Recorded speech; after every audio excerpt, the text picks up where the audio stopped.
क्या हम तैयार हैं? Are we ready? किस बात के लिए?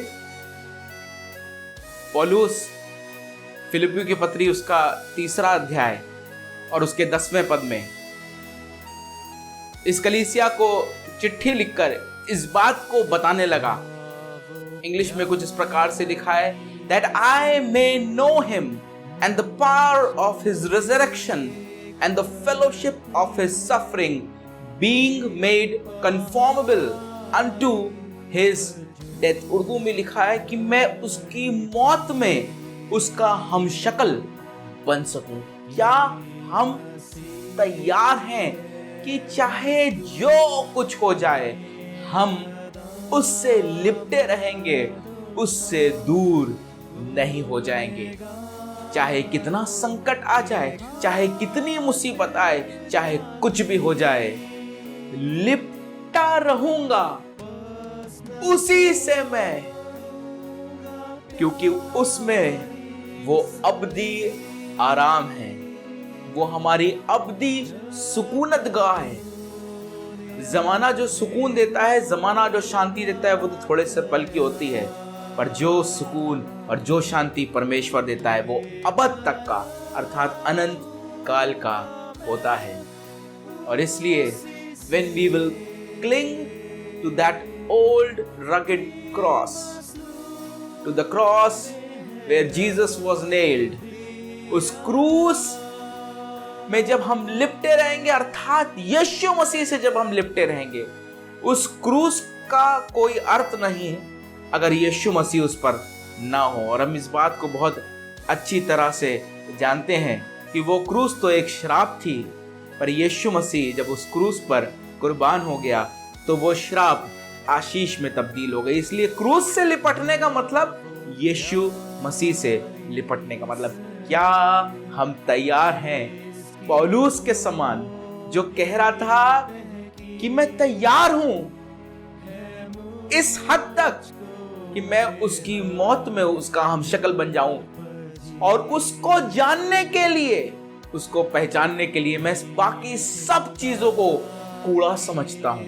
अगर आप फिलिपियों की पत्री 3 अध्याय के 10वें पद से ऊपर के पदों को पढ़ेंगे तो आप इस बात को जानेंगे किस प्रकार से वो कह रहा था कि मेरे लिए बाकी सब कुछ, अगर मैं परमेश्वर से उसकी तुलना करूं, उसको जानने की उससे तुलना करूं, तो सब कुछ मेरे लिए कूड़ा है, मैं तो उसी से लिपटा रहूंगा। आइए हम भी मिलकर इस बात को कहें।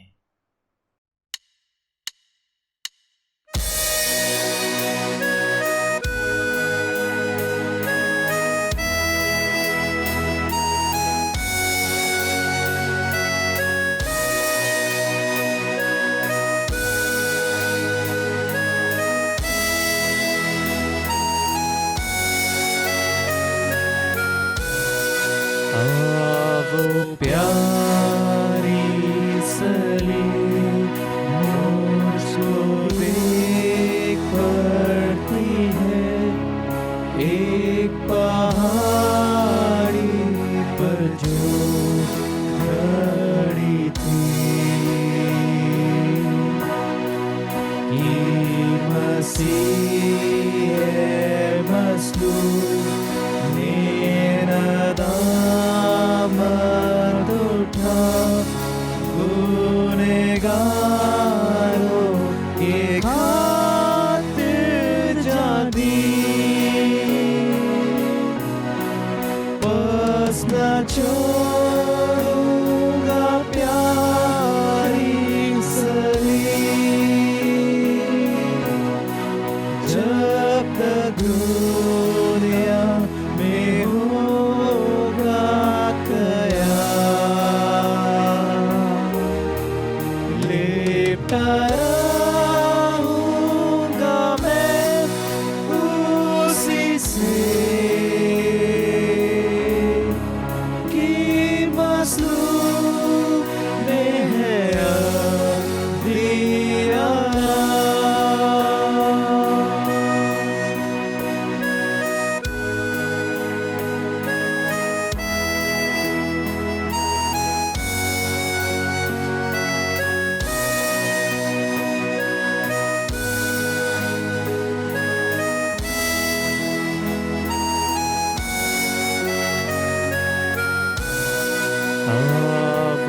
प्यारी सलीब जिसकी होगी तहकीर है मुझको बेहद दिल पजीर कि खुदा के महबूब उस जलाली मसीह ने पहुंचाया उसे कलवरी बस न छोड़ूंगा प्यारी सलीब जब तक दुनिया में होगा कयाम लिपटा रहूंगा मैं उसी से कि मसलूब में है दिया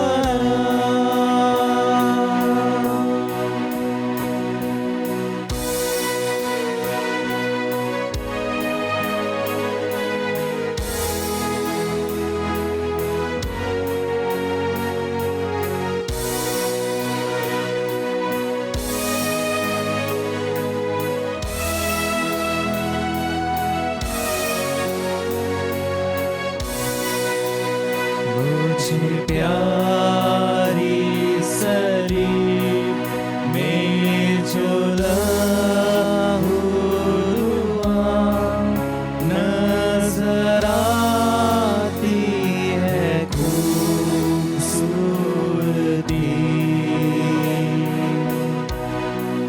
कि खुदा के मसीह ने कफारा दिया ताकि मिले मुझे जिंदगी बस न छोड़ूंगा प्यारी सलीब जब तक दुनिया में होगा कयाम लिपटा रहूंगा मैं उसी से कि मसलूब में है अब दिया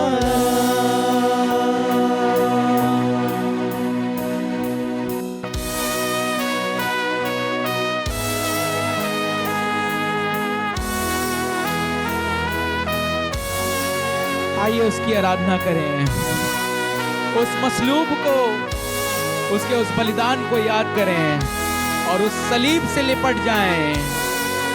मैं उस प्यारी सलीब का रहूं वफादार सिपाही हमेशा जरूर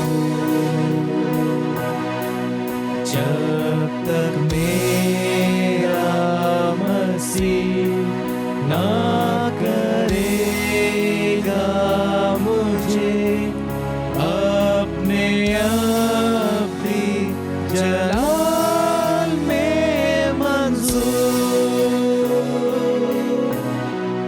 बस न छोड़ूंगा प्यारी सलीब जब तक दुनिया में जब तक दुनिया में होगा कयाम लिपटा रहूंगा उसी से लिपटा रहूंगा मैं उसी से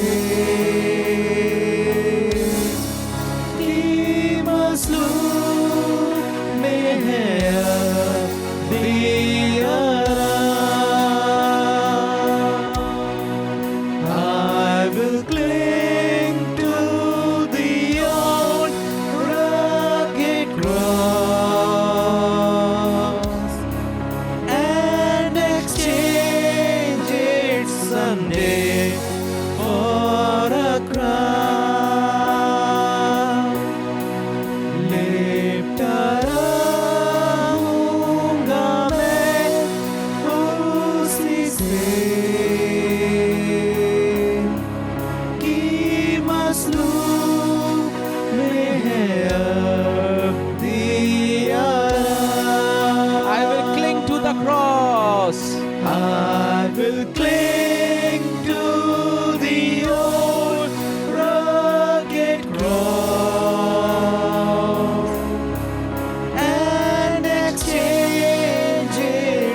someday for a crown.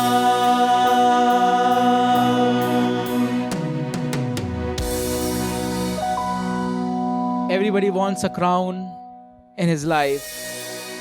सबको ये ख्वाहिश होती है कि उनके पास मुकुट हो। और प्रकाशित वाक्य की पुस्तक 5 मुकुटों के विषय में बताती है। पर कई बार हमारी ये ख्वाहिश होती है कि हम मुकुट हासिल करें, जीवन का मुकुट हासिल करें, धार्मिकता का मुकुट हासिल करें। But we are not ready to cling to that old rugged cross. पर हम तैयार नहीं होते कि हम उस क्रूस से लिपटे रहें। उस क्रूस से लिपटने का मतलब यही है कि हम यीशु मसीह से लिपटे रहें।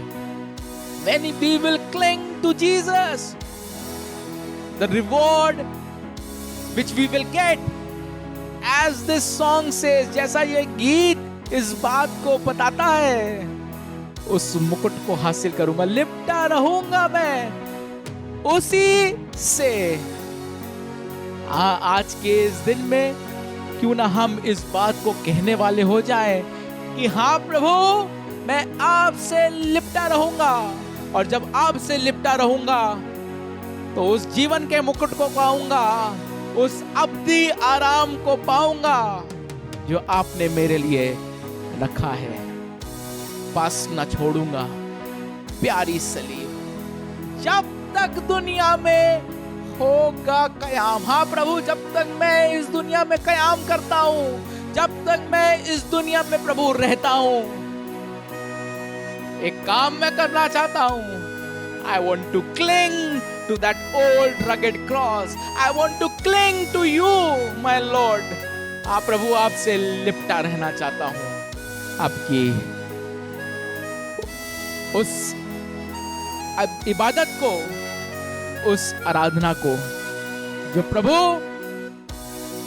आप ख्वाहिश करते हैं। आपने अपने वचन में कहा है, मैं अपने आराधकों, अपने सच्चे आराधकों की तलाश में हूं जो आत्मा और सच्चाई से मेरी आराधना करे। We want to be one of them, Lord. Worship you in spirit and in truth. Thank you, Jesus. आइए मिलकर शुक्रगुजारी करें और इस पूरी आराधना को परमेश्वर के हाथों में समर्पित करें। भाई एरिक चंद प्रार्थना में अगुवाई करेंगे। Thank you Jesus. धन्यवाद यीशु मसीह, एक बार फिर से आपने ये समय दिया कि इस ऑनलाइन चर्च सर्विस के माध्यम से हम आपका नाम ऊंचा उठाने वाले हो सके यीशु मसीह। और इस महामारी के समय में हम जिंदों की ज़मीन पर जिंदा हैं खुदावंद यीशु मसीह, ये आपका बड़ा फजल है हम पे। हम प्रार्थना करते हैं यीशु मसीह, जितने भी लोग हमारे साथ जुड़े हैं यीशु मसीह, उन पर आपका आशीष भरा हाथ हो यीशु मसीह। और प्रार्थना करते हैं वो लोग भी इस ऑनलाइन चर्च सर्विस से बहुत आयत की आशीष पाने वाले हो सके यीशु मसीह। खास तौर पे हम अपने वचन के हिस्सों को आपके हाथों में सौंपते हैं, चाहते हैं यीशु मसीह ये वचन हमारे जीवनों में 100 गुना आशीष का कारण ठहरने पाए यीशु मसीह। ये सब कुछ अपने उद्धार का तरफ अभी यीशु के नाम से मांगते हैं, सुनिए, कबूल कीजिए, आमीन। Praise the Lord. आ वो प्यारी सलीब मुझको दिख पड़ती है एक पहाड़ी पर जो खड़ी थी। और वो सलीब जो उस पहाड़ी पर खड़ी थी, it was a sign of curse, श्राप का एक चिन्ह थी। But that sign of curse was changed into a sign of blessing. वो श्राप का चिन्ह आशीष का प्रतीक बन गई। क्यों? क्योंकि गीत का लिखने वाला इस बात को आगे कहने लगा कि मसीह ए मसलूब ने नदामत उठा, गुनहगारों की खातिर जान दी। एक काम हुआ कि परमेश्वर ने, प्रभु यीशु मसीह ने नदामत उठा, उस दुख को उठा, उस पीड़ा को उठा, गुनहगारों के लिए अपनी जान को दे दिया। और इसलिए मैं उस प्यारी सलीब से लिपटा रहना चाहता हूं। पस ना छोड़ूंगा।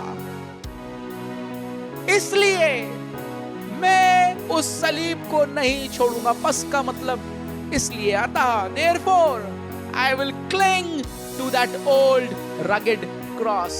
I will cling to Jesus. हम ये गीत सिर्फ गुड फ्राइडे के दिन में ना गाएं, सिर्फ परमेश्वर प्रभु यीशु मसीह के उस बलिदान को हम गुड फ्राइडे या उस लेंट सीजन में याद ना करें, but that sacrifice is for us to remember each and every day of our lives. वो बलिदान परमेश्वर का, उसका वो मसलूब हो जाना आपके और मेरे लिए हर दिन का है, और इसलिए हम इसको याद रखें और परमेश्वर की शुक्रगुजारी करें। आज के इस अच्छे दिन में ये समय होगा कि हम बाइबल रीडिंग में एक बार फिर से आगे चलें और परमेश्वर के वचन को पढ़ें, सुनें और दोहराएं और परमेश्वर की महिमा करें। पास्टर मैथ्यू चंद हमारी अगुवाई करेंगे। Praise Lord. Praise Lord. जय मसीह की। परमेश्वर का धन्यवाद करते हैं कि उसने एक बार फिर से ये समय दिया कि हम उसके पवित्र नाम को धन्य कहने पाए और उसकी इबादत कर सके। हम assembly of believer church civil line Kanpur की कलीसिया की तरफ से आप सबों को सलाम कहते हैं और यही चाहते हैं कि जब हम ऑनलाइन सर्विस हम इबादत के ज़रिए कर रहे हैं, हम चाहते हैं आप भी सब मिल करके उसमें शामिल हो, परमेश्वर के वचन को पढ़ेंगे और हमारे साथ आप भी उसमें सहभागी हों ताकि आपको भी आशीष मिल सके। पढ़ेंगे भजन संहिता की पुस्तक, उसका 6 अध्याय और उसके पहले पद से 8 पद तक। भजन संहिता की पुस्तक उसका 6 अध्याय और उसके पहले पद से 8 पद तक। यहाँ यूँ लिखा हुआ है, हे यहोवा, तू मुझे अपने क्रोध में ना डांट और ना झुंझलाहट में मुझे ताड़ना दे। हे यहोवा, मुझ पर अनुग्रह कर क्योंकि मैं कुम्हला गया हूँ। हे यहोवा, मुझे चंगा कर क्योंकि मेरी हड्डियों में बेचैनी है। मेरे प्राण भी बहुत खेदित हैं, पर तू हे यहोवा कब तक? लौट आ हे यहोवा और मेरे प्राण बचा। अपनी करुणा के निमित्त मेरा उद्धार कर, क्योंकि मृत्यु के बाद तेरा स्मरण नहीं होता। अधोलोक में कौन तेरा धन्यवाद करेगा? मैं कराहते कराहते थक गया। मैं अपनी खाट आंसुओं से भिगोता हूँ। प्रति रात मेरा बिछौना भीगता है। मेरी आंखें शोक से बैठ जाती हैं और मेरे सब सताने वालों के कारण वे धुंधला गई हैं। हे सब अनर्थकारियों, मेरे पास से दूर हो, क्योंकि यहोवा ने मेरे रोने का शब्द सुन लिया है। ये परमेश्वर का वचन है। परमेश्वर अपने वचन के पढ़े और सुने जाने में आशीष दे। जय मसीह की। Praise the Lord. इसी प्रकार से परमेश्वर के वचन को पढ़ते रहिए, सुनते रहिए और इसको दोहराते रहिए। Claim it for your lives. अपने जीवनों के लिए इसको कहिए। जिस प्रकार से आप जानते हैं कि इंश्योरेंस करवाना पर्याप्त नहीं है या इंश्योरेंस कराना पूरी बात नहीं है। अगर इंश्योरेंस करा लिया और मौके पर उसको क्लेम नहीं किया तो इंश्योरेंस कराना व्यर्थ हो जाएगा। उसी प्रकार से ये वचन हमारे लिए, but we need to claim it for our lives and this is the very reason कि हम इस कलाम को, इस वचन को कलीसियाई सूरत में होकर पढ़ते हैं, सुनते हैं और दोहराते हैं। ये समय होगा कि हम परमेश्वर के कलाम की तरफ, परमेश्वर के वचन की तरफ आगे चलें। और आज के इस दिन में सुबह में हमने दरखास्त करी है पास्टर गिडियन क्लॉडियस से कि एक बार फिर से हमें परमेश्वर के वचन से आशीष दे।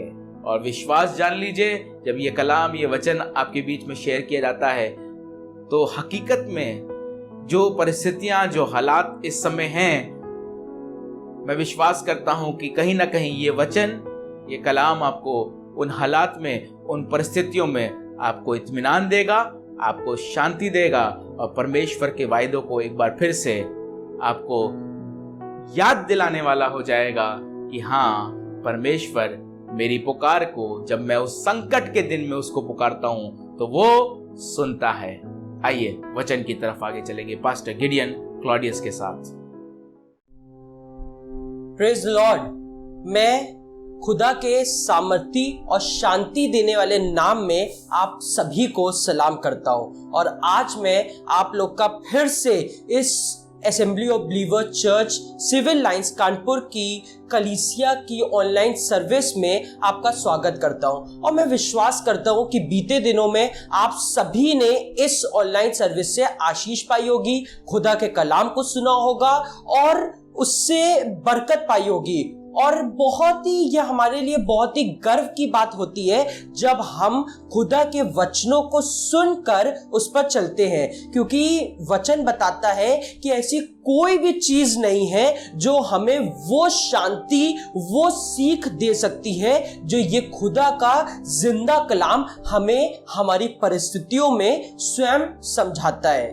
एक व्यक्ति का जिक्र मैं हर बार ज्यादातर करता हूं अपने प्रचार में, वो है दाऊद, क्योंकि मुझे उसका जीवन का सारे काम इतने अच्छे लगते हैं।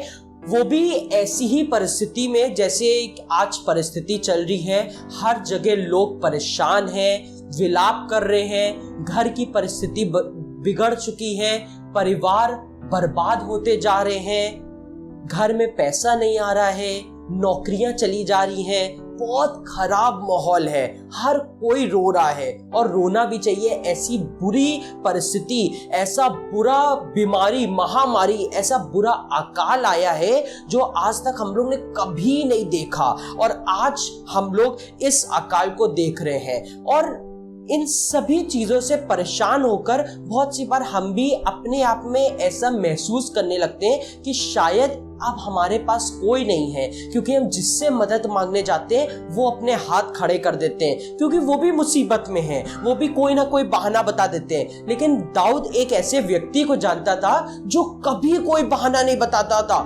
दाऊद अपने भजन में, भजन संहिता उसकी 86 की 7th वर्स है, यहाँ पर एक दुआ या यूं कह लीजिए एक पुकार कर रहा है उस व्यक्ति से जिस पर उसको पूरा विश्वास है कि जब जब वह उसको बुलाता है, उससे दुहाई मांगता है, उससे अपनी परेशानियों को रखता है, वो उसकी मदद करता है। और यहाँ वो इस प्रकार कहने लगा, संकट के दिन में, मुसीबतों के ये दिनों में मैं तुझको हे यहोवा पुकारूंगा।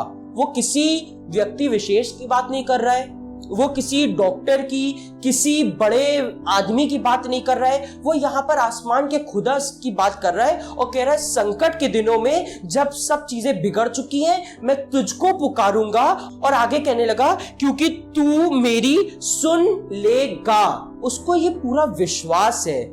राजा है दाऊद, सब चीज अपरंपार है उसके पास, इतना बड़ा महल है, पैसे की कमी नहीं है, जानता है कि जब मुसीबत आएगी तो मैं इन सब लोगों की सहायता ले सकता हूँ, बड़े बड़े वेद को मैं बुला सकता हूँ, इतना मेरे पास फाइनेंस है।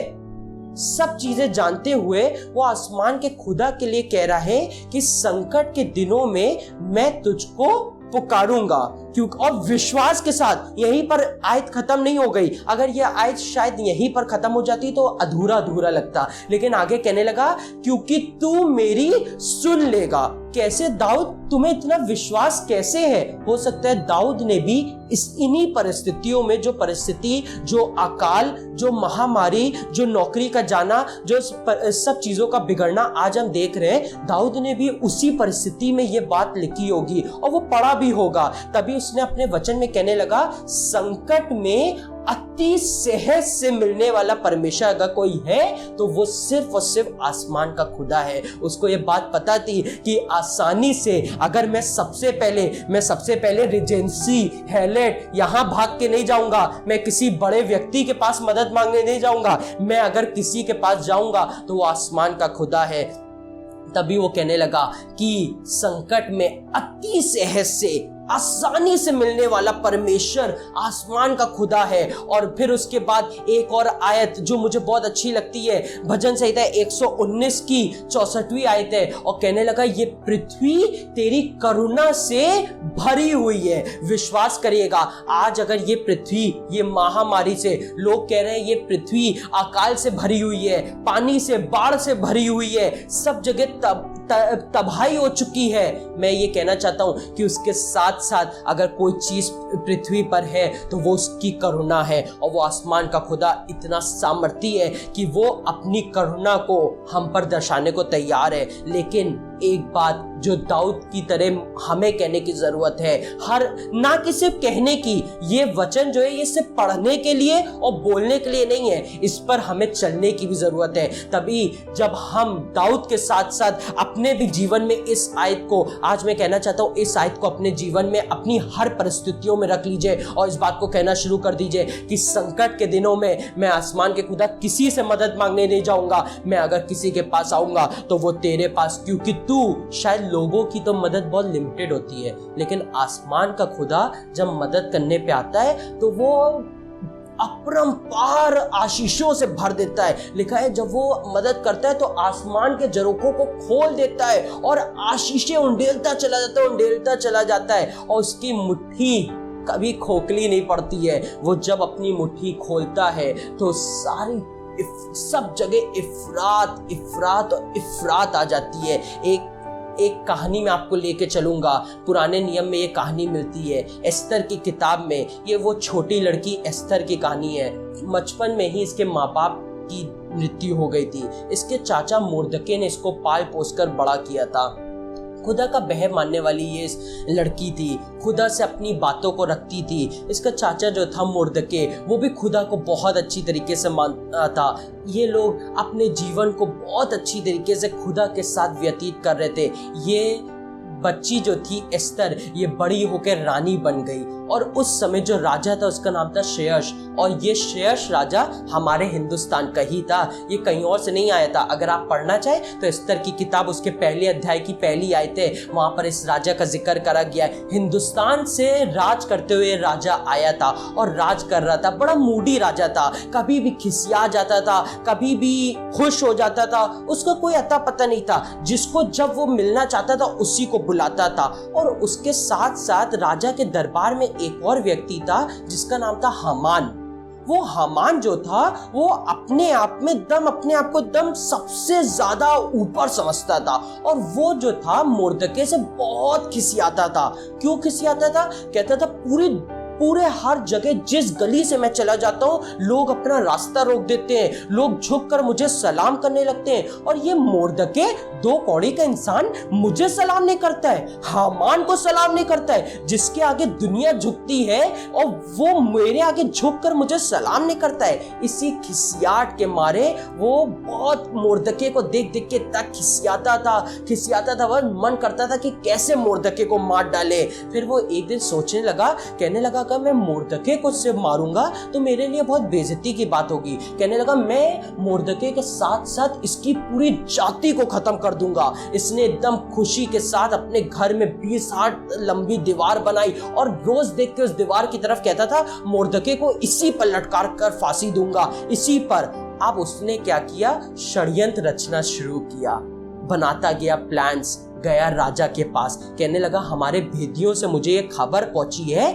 कि हमारे ये शहर में से एक जाति उत्पन्न होगी, हम ही में से उत्पन्न होगी और हम ही को खत्म कर डालेगी। तू मुझे आज्ञा दे, मैं ये पूरी जाति को खत्म कर डालूं। राजा तो अनजान, राजा ने भैया उस पर मोहर लगा दी। उसके जो वो उसने पूरा पत्र लिखा था उस पर आज्ञा निकलवाई थी, उस पर राजा की मोहर लग गई।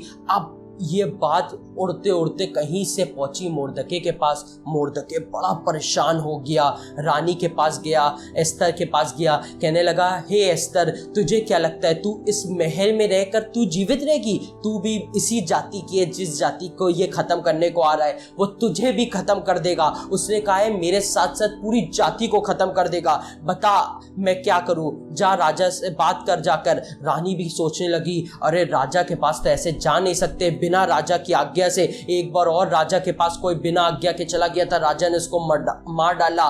फिर भी वो रुक गई, कहने लगी नहीं, इससे पहले कि मैं राजा से जाके बात करूं, कोई है जिसके दम पे मैं चलती हूँ, जिसके दम पे, जिसकी सामर्थ से मैं सारे काम करती हूँ। कहने लगी मोर्दके से और अपनी पूरी जाति से कहने लगी तुम लोग 3 दिन उपवास रखकर प्रार्थना करना। मैं भी 3 दिन उपवास रखकर आसमान के खुदा से प्रार्थना करूंगी, उसके बाद मैं राजा से मिलने जाऊंगी। और कुछ ऐसे ही हुआ। 3 दिन पूरी जाति ने, मोर्दके ने, रानी एस्थर ने उपवास रखा और आसमान के खुदा से प्रार्थना करी। उसके बाद रानी जैसी ही राजा के पास गई, राजा ने देखते ही बुला लिया। तब रानी ने जाके उसको पूरा हामान का सारी चीजें बताई। तब राजा को समझ में आया, राजा बड़ा गुस्सा गया, खिसिया गया। अब क्या हुआ, रात कहानी पलट गई। वो सिर्फ 3 दिन की प्रार्थना। इससे पहले हमारे साथ भी ऐसा होता है, हमको अगर पता चल जाए कि हम मरने वाले, हम सबसे पहले किसी बड़े अधिकारी के पास पहुंचेंगे, हम इन लोगों के पास जाते, इनकी सहायता, हम देखते हैं हमारे पास कितना पैसा है, केस लड़ने के लिए पैसा है। उस रानी ने इसकी फिक्र नहीं करी। उसके पास भी हो सकता है ये सब चीजों की इफरात हो, लेकिन नहीं, उसने कहा ये एक ऐसी चीज है, मेरी परिस्थिति आज ऐसी है कि इन सब चीजों में ये चीजें मदद नहीं कर पाएंगी, दुनियावी चीजें मदद नहीं कर पाएंगी। अगर कोई है तो वो आसमान का खुदा है जो तैयार है मेरी मदद करने के लिए। और उसने भी दाऊद की तरह संकट के दिनों में उस आसमान के खुदा को पुकारा। और फिर उसका फल ये हुआ कि राजा एक दिन सो रहा था, बेचैन हो गया, उठ गया, कहने लगा अरे थोड़े टाइम पहले किसी ने मुझे बचाया था, मेरे महल के बाहर बैठा हुआ था, कौन था याद नहीं आ रहा। इतिहास की किताबें मंगवाई गई, तब पता चला अच्छा मोर्दके। फिर उसको याद आया अच्छा मोर्दके ने मुझे पिछली बार बचाया था। अब उसने कहा मैंने तो मोर्दके को कोई वो नहीं दिया था, कोई भी रिवॉर्ड नहीं दिया था। उसने मोर्दके को बुलाया और उल्टा फरमान निकाल दिया कि हामान को उसी दीवार पर जो उसने मोर्दके के लिए बनाई थी, उसी पर उसको लटका के, ना कि सिर्फ उसको वरन उसके पूरे खानदान को खत्म कर दिया जाए और उसी की सारी दौलत मोर्दके के नाम कर दी जाए। मैं आपको बताना चाहता हूँ, मुझे नहीं मालूम कि आपके जीवनों में हामान ने आकर कैसी कैसी योजनाएं बनाई हैं, कैसी कैसी परिस्थिति, लेकिन मैं एक बात बताना चाहता हूँ कि हामान की तो योजनाएं आपकी बुराई की हो सकती हैं, लेकिन आसमान के खुदा की योजनाएं आपकी भलाई के लिए होती हैं। तभी वो कहने लगा यिर्मयाह में, जो कल्पनाएं, जो योजनाएं मैं तेरे विषय में करता हूँ वो तेरी हानि की नहीं, तेरे लाभ की है। बस इतना विश्वास रखिएगा। हामान भी मजबूर कर रहा होगा आज आपको कि आप उसके सामने झुक जाएं, लेकिन झुकिएगा नहीं, झुकिएगा तो सिर्फ और सिर्फ अपने आसमान के खुदा के सामने, क्योंकि वो आसमान का खुदा रातों रात परिस्थिति को बदल देता है। और उसने एस्थर के जीवन में रातों रात परिस्थितियां बदल दी। और उसी के बाद मुझे एक बहुत अच्छी आयत लगती है, एस्थर की ही किताब में आपको मिलेगी, इसका 9वां अध्याय है। और इसमें आगे यहाँ अब जब ये चीजें हो गई, वो लोग बच गए, तब राजा ने ये ऐलान किया कि आधार के महीने की 14वीं तारीख को और 15वीं तारीख को एक जश्न मनाया जाएगा। देख लीजिए कि कैसे उनके मरण के दिन पास आ रहे थे और कैसे आसमान के खुदा ने वो मरण के दिनों को, वो मुसीबत के दिनों को उनके लिए जश्न के दिन बना दिए। और फिर उसके बाद कहने लगा क्यों जश्न क्यों मनाया जाएगा, क्योंकि इसी की 22वीं आयतें, 9वें अध्याय की 22वीं आयतें कहने लगा कि इसमें हम लोग ने अपने शत्रुओं से विश्राम पाया है और ये महीना हमारे लिए शोक से आनंद में बदल गया और विलाप से खुशी में बदल गया। आज मैं कहना चाहता हूं, अपनी परिस्थितियों में वो आसमान के खुदा के पुकारिए और देखिएगा कैसे आपके विलाप के दिन, आपकी दुख के दिन, कैसे वो आनंद में बदल देगा, कैसे खुशी में बदल देगा। और इसी के साथ साथ मुझे ये आयत याद आने लगी कि यिर्मयाह भी एक बार बहुत परेशान हो गया था। कहने लगा कि मैं जब स्मरण करता हूं, मैं अपने दिनों को देखता हूं, मैं अपनी परिस्थिति को देखता हूं, तब मुझे लगता है कि यार ये कैसे दिन जा रहे हैं, कैसे अगर आप निकालना चाहे तो निकाल ले विलाप गीत, इसका 3रा अध्याय और इसकी यहाँ पर 20वीं आयतें। कहने लगा मैं जब उन बातों को सोचता हूं तो इसमें मेरा प्राण ढला चला जाता है। लेकिन फिर आगे कहने लगा कि फिर मैं अपने आप को स्मरण दिलाता हूं। क्या स्मरण दिलाता हूं? कि मैं अभी जिंदा हूं? ये नहीं, वो स्मरण दिलाता है कि आसमान का खुदा एक जिंदा है। और बहुत फेमस आयत है, आप सभी ने पढ़ी होगी, विलाप गीत 3रा अध्याय उसकी 22वीं आयत है, कहने लगा मैं मिट नहीं गया, ये उसकी महाकरुणा है। विश्वास करिएगा, आज कितने लोग हैं जो शायद सो गए हैं, कितने लोग हैं जो बर्बाद हो चुके हैं, लेकिन वो आसमान का खुदा हमें कभी मिटने नहीं देता है, क्योंकि सच में आज अगर हम इस जिंदों की जमीन पे जिंदा हैं तो ये उसकी महाकरुणा है। तभी यिर्मयाह कहने लगा कि ये उसकी महाकरुणा है। नए नियम में चलेंगे पौलुस की किताबों में, तो पौलुस भी शायद एक ऐसा व्यक्ति था जिसने बहुत बहुत नजदीकी से खुदा के कामों को देखा था। आइए निकालें मेरे साथ नए नियम की किताब में फिलिपियों की किताब, उसका 4वां अध्याय और उसकी 6वीं आयत है। यहाँ पर पौलुस भी उसी परिस्थिति का जिक्र कर रहा है जो परिस्थिति आज चल रही है, उसी परिस्थिति में वो खुद फंसा हुआ है। तब वो इस बात को कह रहा है, कहने लगा 6वीं आयत है, किसी भी बात की चिंता मत करो, परंतु हर एक बात में तुम्हारे निवेदन, तुम्हारी प्रार्थना और तुम्हारी विनती दुख के साथ नहीं, धन्यवाद के साथ तुम्हारे आसमान के खुदा परमेश्वर के सम्मुख उपस्थित की जाए। आज मैं भी कहना चाहता हूं, परेशान ना होइए, चिंता ना करिए, लेकिन हर एक परिस्थिति में रोते हुए नहीं कि अरे खुदा बाप हम बड़े परेशान हैं, क्या करें, अब हमारे पास कोई चारा नहीं बचा है, हम किसके पास जाएं, तब हम तेरे पास आ रहे हैं। ऐसे नहीं, धन्यवाद करते हुए कि धन्यवाद आसमान के खुदा, तूने मुझे पिछले दिनों में भी इस मुसीबत से निकाला था और मुझे विश्वास है कि आज ये परिस्थिति आई है, मैं परेशान नहीं होऊंगा। हामान ने षड्यंत्र रचा है कि मुझे मार डालेगा, लेकिन मैं परेशान नहीं होऊंगा, क्योंकि जीवन तूने दिया है और तू मुझे मिटने नहीं देता है। और इसलिए मैं आज धन्यवाद करते हुए तेरे सामने अपनी इस परिस्थिति को रख रहा हूं। और फिर इसी अध्याय की एक और आयत 12वीं आयत में कहने लगा, मैं दीन होना भी जानता हूं और बढ़ना भी जानता हूं, और हर एक बात में और हर एक दशाओं में तृप्त होना, भूखा रहना, बढ़ना और घटना जानता हूं। उसको पता था कि ऐसी परिस्थिति तो आना निश्चय है, आएंगी, लेकिन उन सब में उसने दुख को ना चुनकर, चिंता को ना चुनकर, उसका वचन बताता है मत्ती के अध्याय में कि हम चिंता करके अपनी उम्र में एक सेकंड भी या एक दिन भी ना बढ़ा सकते ना घटा सकते हैं। फिर कहने लगा, ना कोई भी बाल काला का सफेद कर सकते, ना सफेद का काला कर सकते हैं। चिंताओं में कुछ नहीं है, चिंताओं में सिर्फ और सिर्फ परेशानी, डिप्रेशन, दुख, आंसू हैं। लेकिन अगर आप उसी चिंताओं के समय में अपनी पुकार को वो आसमान के खुदा की तरफ लगाते हैं, तो वो उन्हीं विलाप के दिनों को खुशी के दिन बना देता है। वो उन्हीं मरने वाले दिनों को जश्न के दिन बना देता है। और उसके बाद आसमान का खुदा अपनी रहमत को दिखाता है। और फिर उसके बाद ये पौलुस कहने लगा, इसी की 13वीं आयत में कहने लगा, जो मुझे सामर्थ देता है उसमें मैं सब कुछ कर सकता हूं। उसको विश्वास था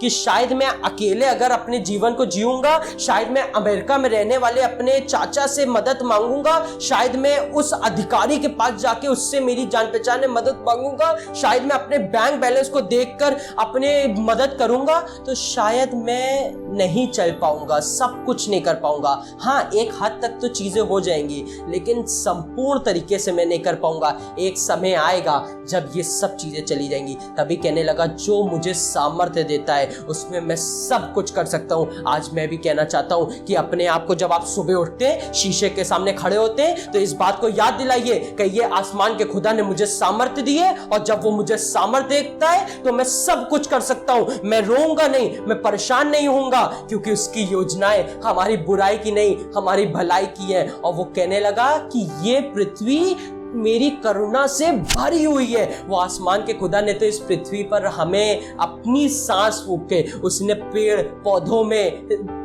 पानी में, सूरज में अपनी सांस को नहीं फूका। उसने अगर अपनी सांस को अगर किसी में फूका है या अपना स्वरूप अगर किसी को दिया है, तो वो हम मनुष्यों को दिया है। हमसे वो बेइंतहा प्यार करता है। वो कहता है कि मैं तो आया ही जगत में इसलिए कि तुम उद्धार पाओ, तुम बर्बाद ना हो, तुम विलाप ना करो, तुम परेशानी में ना पड़े हो। मैं तो आया ही इसलिए हूं कि तुम्हारे विलाप के दिनों को मैं आनंद से बदल दूंगा।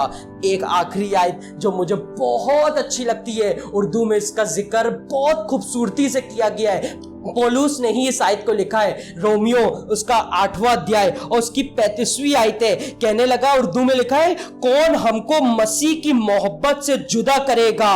ये मुसीबत, ये तंगी, ये जुल्म, ये काल, ये नंगापन, ये खतरा या ये तलवार, ये सारी चीजें भी क्यों ना आ जाए, लेकिन मैं मसीह की मोहब्बत से कभी जुदा नहीं होऊंगा, क्योंकि इसकी मोहब्बत तो अपरंपार है। लिखा है कि जगत में उसने जगत से ऐसा प्रेम किया कि अपना इकलौता पुत्र दे दिया कि हमारे विलाप के दिन खुशी के दिन बदल जाए।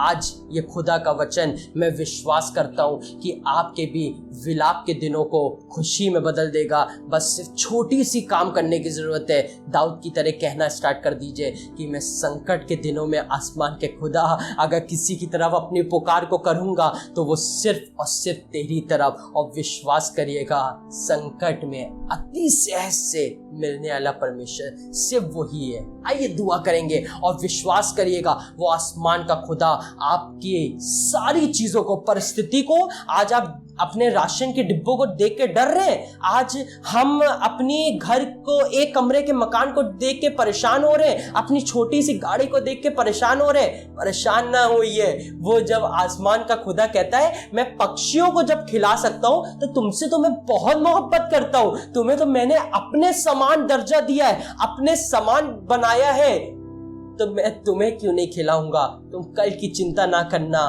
बस आसमान के खुदा पर भरोसा रखिए। और हमारा भरोसा सिर्फ और सिर्फ उसी पर रहता है, क्योंकि ये उसकी महाकरुणा है कि आज हम मिट नहीं गए। और लिखा है कि उसकी आशा, हमारी आशा सर्वदा सिर्फ और सिर्फ उसी की तरफ ताकती रहे, क्योंकि वो हमारी सुनता है और हाँ और आमीन के साथ उत्तर देता है। आइए दुआ करेंगे। धन्यवाद परमेश्वर, धन्यवाद करते हैं उन सभी लोगों के लिए जो आज हमारे साथ जुड़कर तेरे वचनों में बढ़ रहे हैं। परमेश्वर, हमें विश्वास है परमेश्वर कि इन बीते दिनों में परमेश्वर तकलीफें बहुत आई, आंसू जरूर निकले, लेकिन परमेश्वर हम विश्वास करते हैं उन आंसुओं को बदलने वाला अगर कोई है तो सिर्फ और सिर्फ आप ही हैं। परमेश्वर चाहते हैं, जब एस्थर ने परमेश्वर आपसे पुकार करी, आपको पुकारा परमेश्वर, तो आपने उनके विलाप के दिनों को, उनके बुरे दिनों को परमेश्वर आपने जश्न में बदल दिया, आपने विलाप के दिनों को खुशी से बदल दिया। परमेश्वर आज तेरे लोग तेरी तरफ ताक रहे हैं। परमेश्वर एक ही दुआ करता हूँ परमेश्वर, आपका परमेश्वर सेवक होने के नाते परमेश्वर आपके लोगों को आपके हाथों में देता हूं, अपने आप को आपके हाथों में देता हूं परमेश्वर। और यही दुआ करता हूं परमेश्वर कि जिनके यहाँ जो भी मुसीबत है, यीशु के नाम से इसी समय सारी मुसीबतें चली जाए। कोई भी बीमारी जकड़े हुए है तो यीशु के नाम से इसी समय बीमारी छोड़कर निकल जाए। वो आसमान का खुदा जब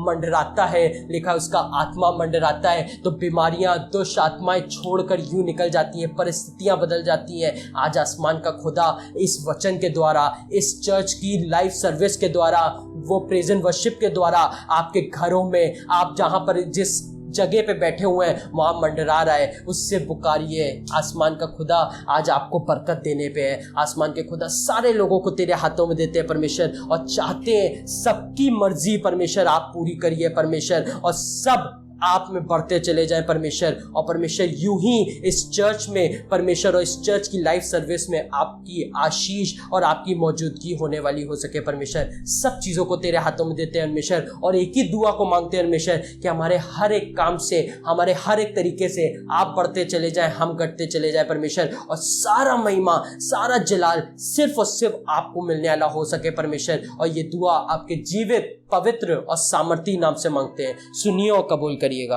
आमीन।